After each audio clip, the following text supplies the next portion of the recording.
कबूतर की पत्नी टोनी ने एक दिन पहले ही एक चिड़िया को जन्म दिया था, जिसे जितनी बार भी वह देखता उसका सर भारी हो जाता था। अपनी चिंता वो टोनी से नहीं छिपा सका और गुस्से से बोला, चार बच्चे पहले से ही हैं और ये भी आ गई। मैं ठहरा धाड़ी मजदूर, कैसे पालूंगा इतने सारे बच्चों को। बंटी की पत्नी उसको क्या जवाब देती। कभी वो अपनी नन्ही बच्ची की ओर देखती और कभी बंटी की ओर। एक दिन दोपहर की बात है। बंटी अपने टूटे फूटे घोंसले के बाहर चुपचाप बैठा हुआ था। तभी वहाँ पर बहुत ही अमीर कौवा सेठ आता है, जिसका नाम कड़कनाथ था। क्या तुम्हारे यहाँ किसी चिड़िया का जन्म हुआ है? कड़कनाथ की बातों को सुनकर बंटी उसे घूर घूर कर देखने लगा और चौंकते हुए बोला, कन्या, हाँ, मेरी पत्नी ने कुछ दिन पहले ही एक चिड़िया को जन्म दिया है, लेकिन ये सब आपको कैसे पता? अरे ये सब बातें छुपती थोड़ी ही हैं। वैसे क्या तुम मुझे वो चिड़िया दे सकते हो? ऐसा है कि मैं निसंतान हूँ और आपकी चिड़िया को गोद लेना चाहता हूँ। बंटी कबूतर एक बार फिर उसे घूर घूर कर देखने लगा और फिर उससे बोला, साहब, मैं बहुत ही गरीब हूँ। किसी तरह अपने परिवार की 2 वक्त की रोटी कमाता हूँ। जब से मेरी ये बेटी हुई है, मैं उसकी चिंता में जला जा रहा हूँ। आप मेरे पास किसी भगवान की तरह आए हैं। आपके पास इसका भविष्य बन जाएगा। मेरे पास तो सिर्फ इसकी किस्मत में भूख और बीमारी ही आएगी। बंटी कबूतर ने अपनी बेटी कड़कनाथ को दे दी। कड़कनाथ ने बच्ची को लिया और वहां से निकल पड़ा। रास्ते में एक नदी पड़ी। कड़कनाथ बच्ची को लेकर नदी किनारे जा खड़ा हुआ। आज मैं अपने बेटे का भाग्य अपने हाथों से लिखूंगा। आज मैं मिटा रहा हूँ अपने बेटे के भाग्य में लिखी वो बात जो मैं नहीं चाहता। ये कहकर सेठ ने उस नन्ही चिड़िया को नदी में फेंक दिया। कड़कनाथ सेठ एक बहुत बड़े ज्योतिषी थे। वो भविष्य देख सकते थे। यदि किसी की जन्म कुंडली पढ़कर जिसके बारे में जो कह दिया वह हो जाता था। उनका कहा कभी नहीं बदलता। कुछ ही दिन पहले की बात है। वो अपने बेटे कालू की जन्म कुंडली देख रहे थे। ये क्या है? ये कैसे हो सकता है? मेरे इकलौते बेटे का ब्याह किसी दिहाड़ी मजदूर की बेटी से होगा। सेठ कड़कनाथ ने अपनी आंखें बंद की और उस चिड़िया को देखने लगे। पल भर में ही उसकी आंखों के आगे टोनी चिड़िया की बेटी आ गई। कड़कनाथ ने अपनी आंखें खोली और मैं भविष्य देख सकता हूँ और भविष्य बदल भी सकता हूँ। मैं बदल दूंगा अपने बेटे का भविष्य। मैं मार दूंगा उस चिड़िया को। दूसरी ओर नन्ही चिड़िया पानी के बहाव के साथ बहती जा रही थी। वह नदी किनारे एक पेड़ पर रहने वाली बबली कबूतरी उस समय नदी पर पानी पी रही थी। आज तो बहुत देर हो गई मुझे पानी पीने में। तभी उसकी नज़र पानी की लहरों पे बहती हुई चिड़िया पर पड़ी। बेचारी चिड़िया लगातार रोए जा रही थी। अरे ये किसकी चिड़िया है? किस निर्दयी ने इस नन्ही सी चिड़िया को पानी में डाल दिया? बबली ने उस नन्ही चिड़िया को नदी से निकाला। वो बच्ची लगातार रोई जा रही थी। क्या हो गया? अरे क्या हो गया? भूख लगी है क्या? मैं हूं ना, मत रो बेटी, मत रो। बबली के पति का 2 साल पहले ही देहांत हो गया था। उसका दुनिया में कोई ना था। उसने बच्ची को गोद ले लिया। उसने बच्ची का नाम टुनटुनी रखा। समय धीरे धीरे पंख लगाकर उड़ता गया। टुनटुनी चिड़िया बड़ी हो गई थी। इस बीच बबली कबूतरी की भी मौत हो गई थी। उधर ज्योतिषी कड़कनाथ का बेटा भी जवान हो गया था। एक दिन की बात है। वह जंगल में सुनहरी शाम का आनंद ले रहा था। तभी अचानक से मौसम खराब हो गया और जोर जोर से आंधी चलने लगी। ओहो, इतनी तेज तूफान और ऊपर से ये बारिश, ओहो।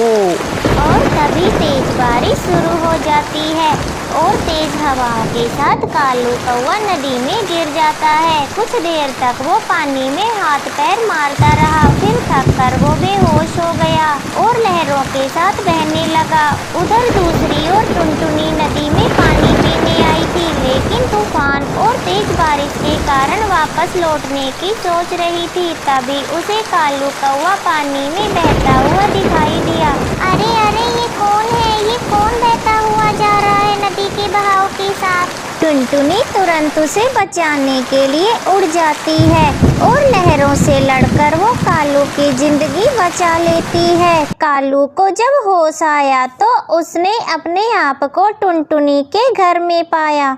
मैं कहाँ हूँ? आप कौन है? तब टुनटुनी ने कालू को ये सब बातें बताई। ये सब बातें सुनकर कालू का दिल प्यार से भर गया और उसने अपने प्यार का इजहार भी उसी समय कर दिया। टुनटुनी ने भी उसके प्यार को स्वीकार कर लिया। कुछ दिन बाद उन दोनों ने शादी कर ली। शादी के बाद कालू कौवा टुनटुनी को लेकर अपने घर पहुंचा और अपने पिता को सारी बातें बताई। तूने शादी कर ली, लेकिन ये लड़की कौन है? इसका गोत्र क्या है? खानदान क्या है?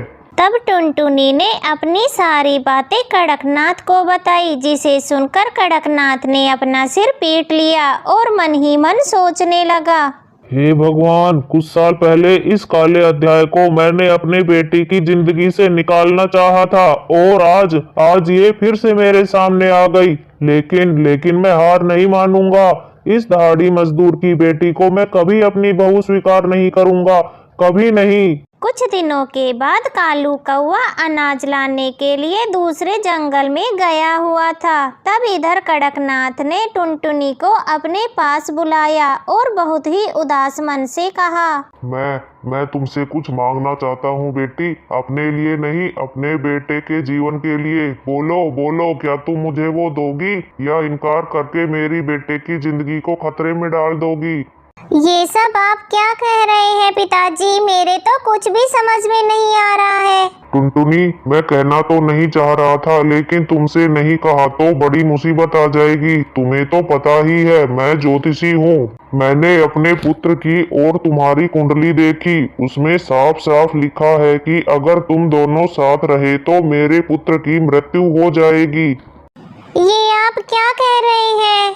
मैं सही कह रहा हूँ बेटी, हम उसकी मृत्यु को टाल सकते हैं यदि तुम उसको छोड़कर चली जाओ तो। पति की खातिर टुनटुनी अपना जंगल छोड़कर दूसरे जंगल चली गई। कई दिनों तक वो भूखी प्यासी रहकर इधर उधर भटकती रही। एक दिन वो नदी किनारे बेहोश होकर गिर पड़ी। जब उसे होश आया तो उसके सामने भुन्ना नाम का एक बुढ़ा सपेरा बैठा था। वो सांप का खेल दिखाकर अपना पेट पालता था। तुम कौन हो बेटी और कहाँ से आई हो? फिर टुनटुनी चिड़िया ने अपनी सारी बातें बताई। टुनटुनी की बातें सुनकर भुन्ना बोला, बेटी, जो भाग्य में लिखा होता है उसे कौन बदल सकता है? यही तुम्हारे भाग्य में लिखा था, उसे तुम कैसे बदल सकती हो? वैसे भी तुम्हारा ये फैसला तुम्हारे पति के जीवन के लिए है, इसलिए इसे स्वीकार करो और नई जिंदगी शुरू करो बेटा।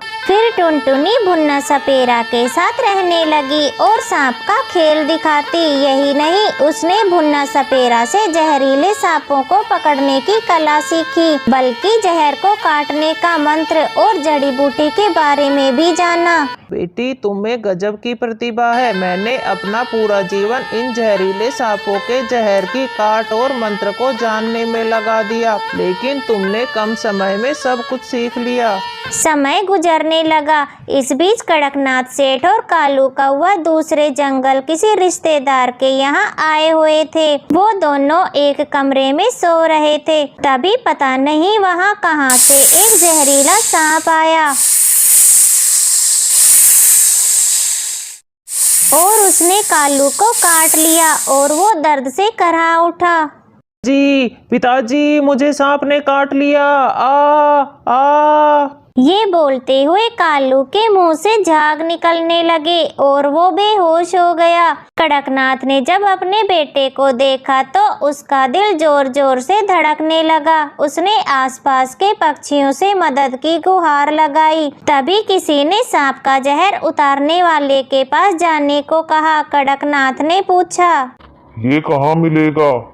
यहाँ पे कुछ ही दूरी पर सपेरों की बस्ती है, जिसमें भुन्ना नाम का एक सपेरा रहता है। कहते हैं उसके पास दुनिया के जहरीले से जहरीले सांपों की काट है। तुम्हें कालू कौवे को जल्दी से उसी के पास लेकर जाना चाहिए। फिर वो दोनों भुन्ना चील के घर पहुँचे और सेठ ने भुन्ना को सारी बातें बताई। तब भुन्ना ने कहा, देखिए, मैं बहुत बूढ़ा हो गया हूँ, अब मैं आपकी मदद करने में असमर्थ हूँ, लेकिन मेरी बेटी आपकी मदद कर सकती है। फिर भुन्नाबाज ने टुनटुनी को आवाज दी। टुनटुनी को देखते ही कड़कनाथ सेठ की आंखें फटी की फटी रह गई। उसने लाचार निगाहों से टुनटुनी की ओर देखा। टुनटुनी अपने ससुर को पहचान गई। वो तुरंत जंगल से जड़ी बूटी लेकर आई और उसका लेप अपने पति कालू को लगाया, जिसके बाद कालू की जान बच गई। जैसे ही कालू को होश आया तो उसने अपने सामने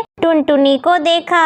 टुनटुनी, तुम जिंदा हो, लेकिन पिताजी ने कहा था तुम्हें तो कोई जंगली जानवर उठाकर ले गया था। ये सुनकर टुनटुनी ने अपने ससुर की ओर देखा तो कड़कनाथ सेठ ने हाथ जोड़कर उससे कहा, मुझे माफ कर दो बेटा, मैं तुम्हारा गुनहगार हूँ, खासकर टुनटुनी का। मैंने भाग्य के लिखे को बदलना चाहा, लेकिन हार गया। मुझे माफ कर दो टुनटुनी, मुझे माफ कर दो।